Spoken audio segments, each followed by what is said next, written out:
আমি মনে করি যে শেখ হাসিনার কাছে পালাইতে দেওয়া হয়েছে এটা সম্পূর্ণ ভুল একটা ডিসিশন ছিল। ও শাস্তি দেওয়া উচিত ছিল। ও এখন বাইরের দেশ থেকে গুটি চালবে আর এবার প্রত্যেকটা গুটির হচ্ছে ছয় উঠবে। আমি একটা কথা বলছিলাম যেটা সবার কাছে অনেক পছন্দ ছিল, যে হাতে কলম ধরে সে হাতে অস্ত্র নিতে আমরা চিন্তা করি। আসলে অস্ত্র ধরার আগেই তো ওরা ভয় লুকাইছিল এতদিন। আর আজকে ওদের বাবার মৃত্যুবার্ষিকী, তো এই জন্য আজকে বের হয়েছে হয়তো শোক পালন করতে।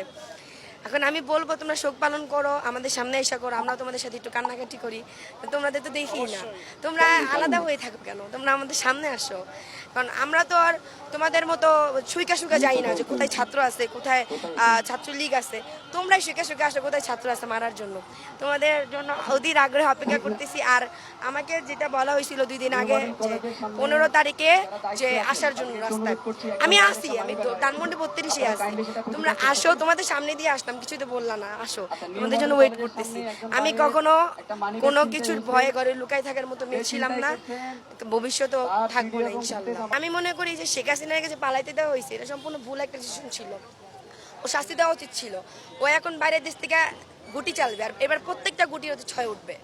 আর 4 উঠবে না, 2 উঠবে না, এখন প্রত্যেকটা গুটিতে 6 উঠবে। কারণ ও জানে যে বাইরের দেশে আমাকে কিছু করতে পারবে না। ও বাইরে থেকে অর্ডার দিবে আর ভিতরে কাজ চলবে। এখনও যে বাংলাদেশের মানুষ, আমি বলবো না যে বাংলাদেশ স্বাধীন হয়েছে, কারণ এখনও সম্পূর্ণ বিপদ এখনও হয় নাই। সবে আমি দেখছি যে এখনও বিভিন্ন জায়গায়, ফেনী বলেন, নোয়াখালী বলেন, বিভিন্ন জায়গায় যেখানে ছাত্র কম, কারণ ম্যাক্সিমাম ছাত্রই এই আন্দোলনের সময় ঢাকা চলে আসছে। ধানমন্ডি, শহীদ মিনার এদিকে বেশি। এখন ওদের একটা ভালো দিক হচ্ছে যে সবাই যখন চলে আসে একদিকে, যেদিকে খালি হয়ে যায় ওরা ওদিকে অ্যাটাক করে। উইক পয়েন্টটাই ওরা বেশি খুঁজে নেয়, যে আমাদের যে এই ছাত্রলীগ, তারপর বলেন আওয়ামী লীগের লোকেরা।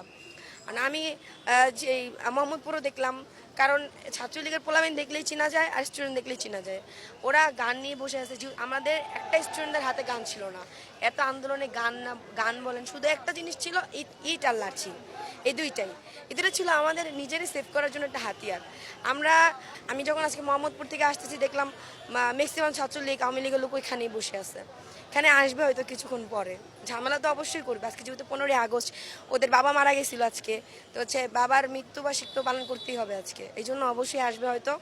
তো আমরা অবশ্যই তাদের মিষ্টি পানি খাওয়ানোর জন্য ওয়েট করতেছি, তাদের জন্যই আমরা সবাই ভাই বোনরা তাদেরকে খাওয়াবো, মিষ্টি পানি যা যা আছে রেডিও করে রাখছি। আচ্ছা, ওরা যদিও গান দেখলাম, হাতে গান, তারপর হচ্ছে বিভিন্ন অস্ত্র নিয়ে ওখানে আছে।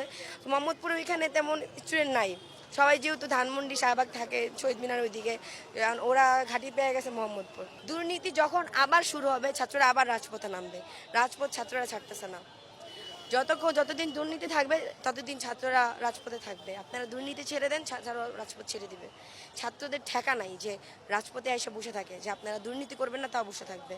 দুর্নীতি বাংলাদেশে চলবে না, শেষ।